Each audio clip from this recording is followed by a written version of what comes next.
ಹೇಗೆ ಆಗ್ತಾರಾ?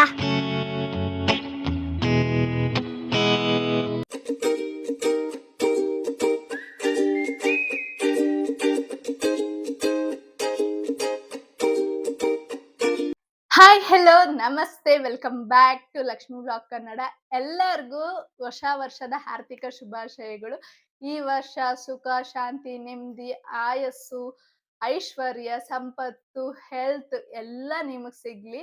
ನಗ್ನಗ್ತಾ ಇರಿ, ಎಲ್ಲರಿಗೂ ನಗುನ ಹಂಚಿ, ನೀವ್ ಖುಷಿಯಾಗಿರಿ, ಹಾಗೆ ಎಲ್ಲರೂ ನಿಮ್ ಸುತ್ತಮುತ್ತ ಖುಷಿಯಾಗಿರ್ತಾರೆ ಅಷ್ಟೇ. ಸೊ ಈ ವ್ಲಾಗ್ ಸ್ಪೆಷಲ್ ಬಂದು ಅಮ್ಮನ ಬರ್ತಡೇ ನ್ಯೂ ಇಯರ್ ಎರಡು ಒಟ್ಟಿಗೆ. ಅಮ್ಮನ ಬರ್ತಡೇನ ನ್ಯೂ ಇಯರ್ಗೆ ಸೆಲೆಬ್ರೇಟ್ ಮಾಡ್ತೀವಿ. ಸೊ ಅದಕ್ಕೋಸ್ಕರ ಸ್ಪೆಷಲ್ ಆಗಿ ಮನೇಲೆ ವೈಟ್ ಫಾರೆಸ್ಟ್ ಕೇಕ್ ನ ಮಾಡ್ತಾ ಇದ್ದೀನಿ. ನನ್ನ ಹತ್ರ ಏನೇನ್ ಇಂಗ್ರೀಡಿಯೆಂಟ್ಸ್ ಇದೆ, ನಾನು ಆಚೆ ಏನ್ ಸಿಗ್ಬೋದು, ಏನ್ ಅನ್ಬೋದು, ನನ್ ಬಜೆಟ್ಗೆ ಏನೇನ್ ಸಿಗುತ್ತೆ ಅದ್ರಲ್ಲಿ ಮ್ಯಾನೇಜಬಲ್ ಇಂಗ್ರೀಡಿಯೆಂಟ್ಸ್, ಮ್ಯಾನೇಜಬಲ್ ಏನಂತಾರೆ, ಸೊ ಕೆಲವೊಂದು ಐಟಮ್ಸ್ ಕೇಕ್ ಮಾಡಕ್ ಬೇಕು. Cake plates, cake packing cover, ಹಾಗೆ ಕೇಕ್ದು ವೈಪಿಂಗ್ ಕ್ರೀಮು, ಹಾಗೆ ಕೇಕ್ ಪೈಪಿಂಗ್ ಬ್ಯಾಗು ಅದೆಲ್ಲ ನಂಗೆ ಸಿಕ್ಕಿಲ್ಲ. ಸೊ ನನ್ಗೆ ಏನ್ ಸಿಕ್ಕಿದೆ, ಏನ್ ಇಂಗ್ರೀಡಿಯೆಂಟ್ಸ್ ಮನೇಲಿದೆ ಅದನ್ನ ಯೂಸ್ ಮಾಡಿ ನಾನು ಎಗ್ಲೆಸ್ ಕೇಕ್ ನ ಮಾಡ್ತಾ ಇದ್ದೀನಿ. ನ್ಯೂ ಇಯರ್ ಸ್ಪೆಷಲ್ಗೆ ವೈಟ್ ಫಾರೆಸ್ಟ್ ಎಗ್ಲೆಸ್ ಕೇಕ್. ಬನ್ನಿ ಮಾಡುವ. ಇದ್ರಿಂದ ಕಲ್ತಿರೋದೇನು ಅಂದ್ರೆ, ನಮ್ಮ ಹತ್ರ ಏನಿಲ್ಲ ಅದನ್ನ ಯೋಚನೆ ಮಾಡೋ ಬದಲು ನಮ್ಮ ಹತ್ರ ಏನಿದೆ ಅದ್ರಲ್ಲಿ ಏನ್ ಮಾಡ್ಬೋದು ಅಂತ ಯೋಚನೆ ಮಾಡಿದ್ರೆ ಖಂಡಿತ ಮಾಡ್ಬೋದು. I hope for the best ಚೆನ್ನಾಗಿ ಬರುತ್ತೆ ಅಂತ. ಮುಕ್ಕಾಲ್ ಕಪ್ಪು 3/4 ಕಪ್ಪು ಬೆಚ್ಚಗಿರೋ ಹಾಲ್ಗೆ 1 ಟೀ ಸ್ಪೂನು ವೈಟ್ ವೆನಿಗರ್ನ ಹಾಕಿ ಮಿಕ್ಸ್ ಮಾಡಿ 15 ಮಿನಿಟ್ಸ್ ಬಿಡಬೇಕು. ಅದಕ್ಕೆ ಹಾಫ್ ಕಪ್ ಅಷ್ಟು ಪೌಡರ್ ಶುಗರ್ನ ಹಾಕಿ ಮಿಕ್ಸ್ ಮಾಡ್ಕೊಳ್ಳಿ. ಎಲ್ಲ ಮೆಲ್ಟ್ ಆದಮೇಲೆ ಅದಕ್ಕೆ 2 tablespoon oil, 2 tablespoon melted butter ಹಾಕಿ ಚೆನ್ನಾಗಿ ಮಿಕ್ಸ್ ಮಾಡ್ಕೋಬೇಕು. ಸೊ ಬಟರ್ ಎಲ್ಲ ಈ ಥರ ಮಿಕ್ಸ್ ಆದಮೇಲೆ ಇದಕ್ಕೆ 2 ಟೇಬಲ್ ಸ್ಪೂನು ಮಿಲ್ಕ್ ಪೌಡರ್ನ ಹಾಕ್ಕೊಂಡೆ. ಇದನ್ನು ಚೆನ್ನಾಗಿ ಮಿಕ್ಸ್ ಮಾಡಿಕೊಂಡು 1/4 ಟೀ ಸ್ಪೂನು ವೆನಿಲಾ ಎಸೆನ್ಸು, ಹಾಗೆ 1 ಕಪ್ಪಷ್ಟು ಮೈದಾ, ಅಳತೆ ಕ್ಯಾಪ್ಷನಲ್ಲಿ ಮೆನ್ಷನ್ ಮಾಡಿರ್ತೀನಿ, ಅದೇ ಥರ ಫಾಲೋ ಮಾಡಿ. 1 tea spoon baking powder, 1/4 tea spoon baking soda, ಚಿಟಿಕೆ ಉಪ್ಪು ಹಾಕ್ಕೊಂಡು ಜರಡಿ ಇಟ್ಕೋತಾ ಇದ್ದೀನಿ. ಸೊ ಇದನ್ನ ಜಾಸ್ತಿ ಮಿಕ್ಸ್ ಮಾಡಬೇಡಿ, ಏನು ಲಮ್ಸ್ ಇಲ್ಲದೆ ಇರೋಂಗೆ ಮಿಕ್ಸ್ ಮಾಡಿ ಕಟ್ ಆ್ಯಂಡ್ ಫೋಲ್ಡ್ ಮೆಥಡಲ್ಲಿ ಈ ಥರ ನೀವು ಕೇಕ್ನ ಒಂದು 2 to 3 ಟೈಮ್ಸು ಈ ಥರ ಮಿಕ್ಸ್ ಮಾಡಿಕೊಂಡ್ರೆ ಸಾಕು. ಜಾಸ್ತಿ ಕಲ್ಸಕ್ಕೆ ಹೋಗಬೇಡಿ ಕೇಕ್ನ. ಬಟರ್ ಹಚ್ಚಿರೋ ಕುಕ್ಕಿಂಗ್ ಪ್ಯಾನ್ಗೆ ಇದನ್ನ ಟ್ರಾನ್ಸ್ಫರ್ ಮಾಡಿಕೊಂಡು ಈ ಥರ ಒಂದು 2 to 3 ಟೈಮ್ಸ್ ಟ್ಯಾಪ್ ಮಾಡಿಕೊಂಡು 180 ಡಿಗ್ರಿ ಸೆಲ್ಸಿಯಸಲ್ಲಿ 25 to 30 ಮಿನಿಟ್ಸು ಪ್ರೀ ಹೀಟೆಡ್ ಓವನಲ್ಲಿ ನೀವು ಬೇಕ್ ಮಾಡ್ಕೊಳ್ಳಿ. ಸೊ ಇದು ವೈಪಿಂಗ್ ಕ್ರೀಮ್ನ ಪ್ರಿಪೇರ್ ಮಾಡ್ತಾ ಇದ್ದೀನಿ. ಸೊ ಈ ಥರ ಫಸ್ಟ್ ಟೈಮ್ ನಾನು ಮಾಡ್ತಾ ಇರೋದು. ಸೊ ಈ ಥರ ಇತ್ತು. ಇದನ್ನೆಲ್ಲ ಪುಡಿ ಮಾಡಿ 100 ml ಮಿಲ್ಕ್ನ ಹಾಕಿ, ಕೋಲ್ಡ್ ಮಿಲ್ಕ್ ಹಾಕಿ ಚೆನ್ನಾಗಿ ಈ ಥರ ವೈಪ್ ಮಾಡಬೇಕು. ನನ್ನ ಹತ್ರ ಎಲೆಕ್ಟ್ರಿಕ್ ಬ್ಲೆಂಡರ್ ಇರಲಿಲ್ಲ, ಇದೇ ನನಗೆ ಜಾಸ್ತಿ ಟೈಮ್ ಹಿಡಿತು. ಕೇಕ್ ಮಾಡೋಕ್ಕೆ ನಂಗೆ ಕಷ್ಟ ಆಗಿಲ್ಲ, ಇದೇ ದೊಡ್ಡ ಟಾಸ್ಕ್ ಆಯಿತು. 1 ಟೇಬಲ್ ಸ್ಪೂನು ಶುಗರ್ ಪೌಡರು, ಬಿಸಿ ನೀರು 1/4 ಕಪ್ಪಷ್ಟು ಹಾಕ್ಕೊಂಡು ಚೆನ್ನಾಗಿ ಮಿಕ್ಸ್ ಮಾಡಿಕೊಂಡ್ರೆ ಶುಗರ್ ಸಿರಪ್ ರೆಡಿ. ಸೊ ಇವಾಗ ಕೇಕು ಸಹ ಬೇಕಾಗಿದೆ ನೋಡಿ, ಎಷ್ಟು ಚೆನ್ನಾಗಿ ಪಫಿಯಾಗಿ ಆಗಿದೆ. ಇದು ಕಟ್ ಮಾಡೋಕ್ಕೆ ನನಗೆ ಸ್ವಲ್ಪ ಕಷ್ಟ ಆಯಿತು. ಫೈನಲಿ ವೈಪಿಂಗ್ ಕ್ರೀಮು ರೆಡಿ ಆಯಿತು. ಕಟ್ ಮಾಡಿದ್ದು ಹೆಚ್ಚು ಕಮ್ಮಿ ಬಂತು, ಬಟ್ ದಟ್ಸ್ ಓಕೆ, ನಾನು ಚಾಕುಲ್ ಮಾಡಿರೋದ್ರಿಂದ ಹೀಗಾಯಿತು. ಇದಕ್ಕೆ ರೆಡಿ ಮಾಡಿರೋ ಶುಗರ್ ಸಿರಪ್, ಇದು ತಣ್ಣಗಾದ್ಮೇಲೆ ನೀವು ಶುಗರ್ ಸಿರಪ್ನ ಹಾಕ್ಕೊಳ್ಳಿ, ಬಿಸಿದು ಹಾಕಬೇಡಿ. ಸೊ ತಣ್ಣಗಾದ್ಮೇಲೆ ಚೆನ್ನಾಗಿ ಸೈಡು ಹಾಕೋಬೇಕು. ನೀವು ವೈಟ್ ಪೇಸ್ಟ್ರಿ ಕೇಕ್ ಮಾಡೋಕ್ಕೆ ಇದೇ ಮೋಸ್ಟ್ ಇಂಪಾರ್ಟೆಂಟ್. ನಿಮಗೆ ಆ ಪೇಸ್ಟ್ರಿ ಟೇಸ್ಟ್ ಬರಬೇಕು ಅಂದರೆ ಹೀಗೆ ಮಾಡಬೇಕು. ಇದಕ್ಕೆ ನೀವು ಚೆರ್ರಿನ ಗ್ರೈಂಡ್ ಮಾಡಿಕೊಂಡು ಸಹ ಹಾಕ್ಕೋಬೋದು. ಸೊ ಪೇಸ್ಟ್ರಿ ಟೇಸ್ಟ್ ಬರಬೇಕು ಅಂದರೆ ಇದೇ ಮೈನ್ ಇಂಗ್ರೀಡಿಯೆಂಟು. ಸೊ ಸಿರಪ್ನ 2 ಸೈಡ್ ಕೇಕ್ನ ಕಡೆ ಹಾಕೋಬೇಕು. ಅದ್ರ ಮೇಲೆ ವೈಪಿಂಗ್ ಕ್ರೀಮ್ನ ಹಾಕ್ಕೊಂಡು ಅದ್ರ ಮೇಲೆ ಕೇಕ್ ಲೇಯರ್ನ ಹಾಕ್ಕೊಂಡು ಇದೇ ಥರ ನೀವು ಎಷ್ಟು ಲೇಯರ್ ಮಾಡ್ತೀರಾ ಅಷ್ಟು ಲೇಯರ್ಗೆ ಅಪ್ಲೈ ಮಾಡಿಕೊಂಡು sugar syrup, wiping cream, cake ಈ ಥರ ಫಾಲೋ ಮಾಡಿ. ಸೊ, ನಾನು ಲಾಸ್ಟ್ ಲೇಯರ್‌ನ ಈ ತರ ಹಾಕೊಂಡಿದ್ದೀನಿ. ಯಾಕಂದ್ರೆ ಕಟ್ ಮಾಡಿದಾಗ ಅದು ನನ್ಗೆ ಫ್ಲಾಟ್ ರೀತಿ ಮೇಲೆ ಸಿಗ್ಬೇಕಿತ್ತು. ಸೊ, ನಾನು ಲಾಸ್ಟ್‌ದ್ನ ಮೇಲ್ಗಡೆ ಹಾಕೊಂಡಿದ್ದೀನಿ. ಸೊ, ನನ್ನತ್ರ ಈ ತರ ಶೇಪ್ ಕೊಡೋದಿರ್ಲಿಲ್ಲ. ಈ ಇನ್‌ಸ್ಟ್ರುಮೆಂಟ್‌ನ ಯೂಸ್ ಮಾಡಿ ಹೇಗಾಗುತ್ತೆ ಆ ತರ ಮಾಡಿದ್ದೀನಿ. ನನ್ನ ಹತ್ರ ಯಾವ ಮೆಟೀರಿಯಲ್ ಇದೆ ಆ ತರ ಯೂಸ್ ಮಾಡಿ ಮಾಡಿದ್ದೀನಿ. ಹೋಪ್ ಫಾರ್ ತುಂಬಾ ಅಂದ್ರೆ ತುಂಬಾ ಚೆನ್ನಾಗ್ ಬಂತು. 80% ನಿಮ್ಗೆ ಲುಕ್ಕು ಬೇಕ್ರಿಲ್ ಸಿಗೋ ಪೇಸ್ಟ್ರಿ ಕೇಕ್ ತರಾನೇ ಇತ್ತು. ಸೊ, ನಾನು ನಾರ್ಮಲ್ ಕವರ್‌ನ ಯೂಸ್ ಮಾಡಿ ಚಿಕ್ಕದಾಗಿ ಕಟ್ ಮಾಡಿ ಈ ತರ ಮೇಲ್ಗಡೆ ಶೇಪ್ ಕೊಡಕ್ಕೆ ಮಾಡಿದ್ದೀನಿ. ವೈಪಿಂಗ್ ಕ್ರೀಮು ಇನ್ನೊಂದ್ ಸ್ವಲ್ಪ ತಿಕ್ ಬರ್ಬೇಕಿತ್ತು. But that's okay. ಇಷ್ಟ್ ಮಾಡಿದ್ದೀನಿ. ಫಸ್ಟ್ ಟೈಮು ಸೂಪರ್ ಹಿಟ್ ಆಗಿ ಮಾಡಿದ್ದೀನಿ ಅಂದ್ರೆ it's really nice.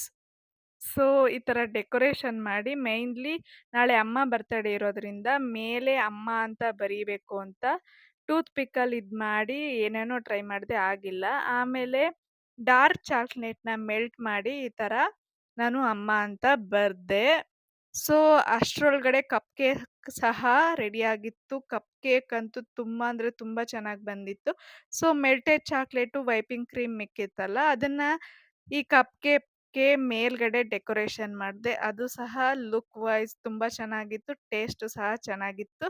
So, finally ನಮ್ ಕೇಕ್ ಈಗ ರೆಡಿ ಆಗಿದೆ. ಸೊ, ನೋಡ್ಕೊಂಬನ್ನಿ ಹೇಗಿದೆ ಅಂತ.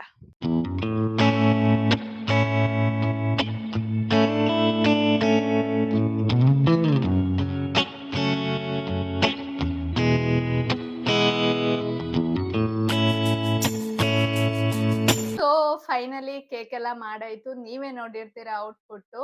ಬಟ್ ನನ್ಗೆ ಏನು ಪ್ರಾಬ್ಲಮ್ ಆಯ್ತು ಅಂದ್ರೆ, ಕೇಕ್ ಮಾಡಕ್ಕೆ ನಂಗೇನು ಪ್ರಾಬ್ಲಮ್ ಆಗಿಲ್ಲ. ಈಸಿಯಾಗಿ ನಿಯರ್ಲಿ 1 ಅವರಲ್ಲಿ ಕೇಕ್ ಮಾಡಿ ಮುಗಿಸ್ಬಿಟ್ಟೆ. ಬಟ್ ನನ್ಗೆ ಮೈನ್ ಪ್ರಾಬ್ಲಮ್ ಆಗಿದ್ದು ವೈಪಿಂಗ್ ಕ್ರೀಮ್. ಸೊ, ನನ್ನತ್ರ ಎಲೆಕ್ಟ್ರಿಕ್ ಬ್ಲೆಂಡರ್ ಇರ್ಲಿಲ್ಲ. ಆಮೇಲೆ ಮನೇಲಿ ಒಬ್ಳೇ ಇರೋದ್ರಿಂದ ಅದನ್ನ ಮ್ಯಾನ್ಯುವಲ್ ಬ್ಲೆಂಡರ್.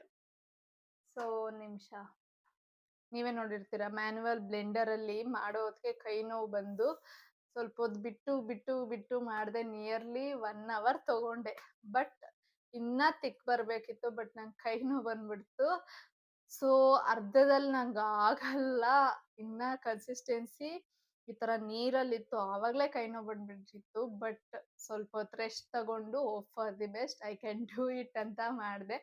ಆ ವೈಪಿಂಗ್ ಕ್ರೀಮ್ ಮಾಡಕ್ಕೆ ನಂಗೆ 1 ಅವರ್ ಹಿಡಿತು. So, budget free budget friendly ಏನಂತಾರೆ ಬಜೆಟ್ ಫ್ರೆಂಡ್ಲಿ ಬ್ಲೆಂಡರ್ ಸಿಕ್ಕಿದ್ರೆ ತಗೋಬಿಡ್ಬೇಕು ಅನ್ಸುತ್ತೆ ಎಲೆಕ್ಟ್ರಿಕ್ ಬ್ಲೆಂಡರು. ಅಷ್ಟೇ. ಆಮೇಲೆ ಅದ್ರ ಜೊತೆ ಕೇಕು ಏನಾಯ್ತು ಅಂದ್ರೆ ನನ್ನತ್ರ ಕೇಕ್ ಕಟ್ಟಿಂಗು ನಮ್ಮತ್ರ ಚಾಕು ನನ್ನತ್ರ ಚಿಕ್ಕ ಚಾಕು ಇರೋದು. ಅದ್ರಲ್ಲಿ ಕೇಕ್ ಕಟ್ಟಿಂಗ್ ಮಾಡಕ್ಕೆ ಆಗಿಲ್ಲ. ದಾರದಲ್ಲಿ ಟ್ರೈ ಮಾಡ್ದೆ. ದಾರದಲ್ಲೂ ಆಗಿಲ್ಲ. ನಂದು ಹೂ ಕಟ್ಟೋ ದಾರ ಇದ್ದಿದ್ದು. ಸೊ, ಅದ್ರಲ್ಲೂ ಆಗಿಲ್ಲ. ಸೊ, ಚಾಕಲ್ಲಿ ಹೇಗಾಗುತ್ತೆ ಹಂಗ್ ಕಟ್ ಮಾಡಿದೀನಿ. ಬಟ್ ಅದು ಪರ್ಫೆಕ್ಟ್ ಬಂದಿಲ್ಲ. ಸ್ವಲ್ಪ ಹೆಚ್ಚು ಕಮ್ಮಿ ಬಂದಿದೆ. ಅದ್ ಬಿಟ್ರೆ ಕೇಕ್ ಅಂತೂ ಪರ್ಫೆಕ್ಟ್. ಔಟ್‌ಪುಟ್ ಅಂತೂ ಪರ್ಫೆಕ್ಟ್ ಬಂದಿದೆ. ಟೇಸ್ಟು ನಾಳೆ ನೋಡ್ಬೇಕು. ಟೇಸ್ಟು ನಾರ್ಮಲ್ ಕೇಕ್ ಚೆನ್ನಾಗಿದೆ. ಸೊ, ಫ್ರಿಡ್ಜ್‌ಗೆ ಇಟ್ಮೇಲೆ ಇನ್ನ ಟೇಸ್ಟ್ ಚೆನ್ನಾಗಿರುತ್ತೆ ಅಂತ ನಾರ್ಮಲ್ ಕೇಕ್ ಮೇಲೆ ಕಟ್ ಮಾಡಿರ್ತೀನಲ್ಲ, ಆ ಟೇಸ್ಟ್ ನೋಡ್ದೆ ಚೆನ್ನಾಗಿದೆ. ಸೊ, ಫಸ್ಟ್ ಟೈಮು ನಾನು ಈ ತರ ಕೇಕ್ ಮಾಡಿದ್ದು. ಆಕ್ಚುಲಿ ಕ್ರಿಸ್ಮಸ್‌ಗೆ ಮಾಡಿದ್ದೆ. ಅದು ಚೆನ್ನಾಗಿತ್ತು. ಆಮೇಲೆ ನನ್ನ 1K ಫಾಲೋಯರ್ಸ್ ಆದಾಗ ಮಾಡಿದ್ದೆ. ಅದು ಚೆನ್ನಾಗಿತ್ತು. ಅದೆಲ್ಲ ರಾಗಿ, ವೀಟ್ ಅದನ್ನ ಯೂಸ್ ಮಾಡಿದ್ದು. ಈ ಸಲ ನಾರ್ಮಲ್ ಬೇಕರಿಲಿ ಮಾಡ್ತಾರಲ್ಲ, ಅದೇ ತರ ಎಗ್‌ಲೆಸ್ ಕೇಕ್ ಮಾಡಿದ್ದೆ. ಸೊ, ಅದು ಅಂತೂ ಕನ್ಸಿಸ್ಟೆನ್ಸಿ ಹಾಗೆ ಕೇಕು, ಪಫಿನೆಸ್ಸು ಎಲ್ಲ ಪರ್ಫೆಕ್ಟ್ ಬಂದಿದೆ. ಟೇಸ್ಟು ಸಹ ಚೆನ್ನಾಗ್ ಬಂದಿದೆ. ಆದ್ರೆ ವೈಪಿಂಗ್ ಕ್ರೀಮ್ ಹಾಕಿ ಡೆಕೋರೇಷನ್ ಮಾಡಿ ಫ್ರಿಡ್ಜಲ್ಲಿ ಇಟ್ಟಿದೀನಿ. ಐ ಹೋಪ್ ಟೇಸ್ಟ್ ಇನ್ನ ಚೆನ್ನಾಗಿರುತ್ತೆ ಅಂತ. ಸೊ, ಈ ವ್ಲಾಗ್‌ನ ನಾಳೆ ಕಂಟಿನ್ಯೂ ಮಾಡ್ತೀನಿ. ನಾಳೆ ಅಮ್ಮ, ಭಾರ್ಗವ್ ಎಲ್ಲ ಕೇಕ್ ಕಟ್ ಮಾಡ್ತಾರೆ. ಆಬ್ವಿಯಸ್ಲಿ ನಾಳೆ ನ್ಯೂ ಇಯರ್ ಅಲ್ವಾ? ಎಲ್ಲರಿಗೂ ಹ್ಯಾಪಿ ನ್ಯೂ ಇಯರ್. ಈ ವರ್ಷ ನೀವ್ ಬಯಸಿದ್ದೆಲ್ಲ ಸಿಗ್ಲಿ. ಎಲ್ಲ ಹೋಪ್ ಫಾರ್ ದಿ ಬೆಸ್ಟ್. ಎಲ್ಲ ಒಳ್ಳೇದಾಗ್ಲಿ. ಹ್ಮ್, ನನ್ಗೂ ಹರ್ಷಿ ನೀವು ಚೆನ್ನಾಗಿರಿ. Thank you all. ಬಾಯ್. ಬೇಡ. ಇವಾಗ್ಲೇ ಬಾಯ್ ಯಾಕೆ? ನಾಳೆ ಕಂಟಿನ್ಯೂ ಮಾಡ್ತೀನಿ. ನಾಳೆ ಕೇಕ್ ಕಟ್ಟಿಂಗು, ಕೇಕ್ ಟೇಸ್ಟ್ ಹೇಗಿದೆ ಅಂತ ಹೇಳ್ಬೇಕಲ್ವಾ? ಸೊ, ಈ ವ್ಲಾಗ್‌ನ ನಾಳೆ ಕಂಟಿನ್ಯೂ ಮಾಡ್ತೀನಿ. ಇವಾಗ ಸಖತ್ ಟಯರ್ಡ್ ಆಗೋಗಿದೆ. ಮಧ್ಯಾಹ್ನ ಸ್ಟಾರ್ಟ್ ಮಾಡಿದ್ದು ವೈಪಿಂಗ್ ಕ್ರೀಮ್‌ಗೆ ನನ್ಗೆ ಫುಲ್ ಎನರ್ಜಿ ಹೋಯ್ತು. ಸೊ, ಆಲ್ರೆಡಿ ನೈಟ್ ಆಗೋಗಿದೆ. ಸೊ, ಅಷ್ಟೇ. ನಾಳೆ ಸಿಗುವ. ಸೊ, ಸಿಂಪಲ್ ಆಗಿ ವೆಜಿಟೇಬಲ್ ಬಾತು ಲೆಸ್ ಮಸಾಲ ಹಾಕಿ ಮಾಡಿದ್ದೀನಿ. ಬೇಕಿದ್ರೆ ನಾನು ಶಾರ್ಟ್ ಅಲ್ಲಿ ಅಪ್ಲೋಡ್ ಮಾಡಿರ್ತೀನಿ, ಒಮ್ಮೆ ಚೆಕ್ ಮಾಡಿ. ಹಾಗೆ ಇವತ್ತು ಅಮ್ಮ ಹಾ ಬರ್ತ್ಡೇಗೆ ಹಾಗೆ ನ್ಯೂ ಇಯರ್‌ಗೆ ಕೇಕ್ ಕಟ್ಟಿಂಗು ಮಧ್ಯರಾತ್ರಿ ಮಾಡಿಲ್ಲ. ಭಾರ್ಗವ್ ಮಲ್ಗ್ಬಿಟ್ಟಿರ್ತಾನೆ ಅಂದ್ಬಿಟ್ಟು ಬೆಳಿಗ್ಗೆ ಮಾಡ್ತಾ ಇದೀವಿ. ಇವಾಗ ನಿಯರ್ಲಿ 11:00 ಆಗೋಗಿದೆ. ಸೊ, ಇವಾಗ ಟಿಫನ್ ಮಾಡ್ಕೊಂಡು ಅಮ್ಮ ಮನೆಗೆ ಹೋಗ್ಬೇಕು. ಅಲ್ಲಿ ಸಿಗ್ತೀನಿ.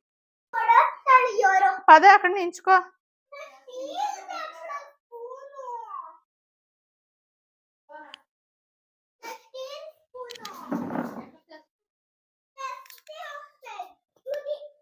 స్పూన్ ఇప్పుడెందుకు ఫస్ట్ చాకులో కట్ చెయ్యి. ಫ್ರಿಜ್ ಅಲ್ಲಿ ಇಟ್ಮೇಲೆ ಈ ತರ ಕೇಕ್ ರೆಡಿ ಆಗಿ. ಹೇಳು. ಹ್ಯಾಪಿ ಬರ್ತ್ಡೇ ಅವ್ವ, ಹ್ಯಾಪಿ ಬರ್ತ್ಡೇ ಅಮ್ಮ. ಬೇಕರಿ ಕೇಕ್ ತರಲ್ಲ ಇರ್ತದಮ್ಮ.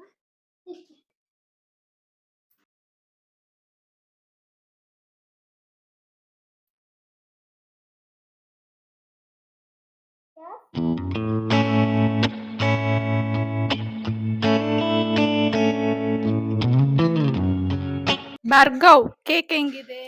ಚೆನ್ನಾಗೈತೆ. ಬೇಕರಿ ಕೇಕ್ ತರ ಚೆನ್ನಾಗ್ ಮಾಡಿದ್ಯಾ. ಅಮ್ಮ ಕೇಕ್ ಹೆಂಗಿದೆ? ಸೂಪರ್. ಕೇಕು ಸೂಪರ್ ಆಗಿದೆ.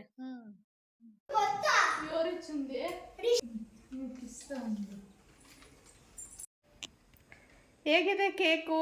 ಚೆನ್ನಾಗಿದೆ. ಬಾಯ್ ಬಾಯ್. ಬಾಯ್ ಬಾಯ್. ಲಕ್ಷ್ಮಿ ಬ್ಲಾಗ್ ಕನ್ನಡ. ಜೋಶಾಗಿ ಹೇಳಿ. ಬಾಯ್ ಬಾಯ್. ಇವಾಗ ಚಾಕ್ಲೇಟ್ ಕೊಡೋಣ. ಸೊ ಲಾಸ್ಟ್ಲಿ ನಮ್ಮ ಮನೆ ಪಕ್ಕದ ಪುಟ್ಟ ಕಂದಮ್ಮ. ಸೊ ಇಲ್ಲಿಗೆ ಈ ವ್ಲಾಗ್ನ ಎಂಡ್ ಮಾಡ್ತಾ ಇದ್ದೀನಿ. ಈ ವ್ಲಾಗ್ ನಿಮ್ಗೆ ಇಷ್ಟ ಆದ್ರೆ like, share, comment. Thank you all. ಇದೇ ತರ ನಮ್ಮ ಚಾನೆಲ್ಗೆ ಸಪೋರ್ಟ್ ಮಾಡ್ತಾ ಇರಿ. ಯಾರೆಲ್ಲ ಸಬ್ಸ್ಕ್ರೈಬ್ ಆಗದೆ ನೋಡಿದ್ದೀರಾ ಪ್ಲೀಸ್ ಸಬ್ಸ್ಕ್ರೈಬ್ ಆಗಿ. Thank you.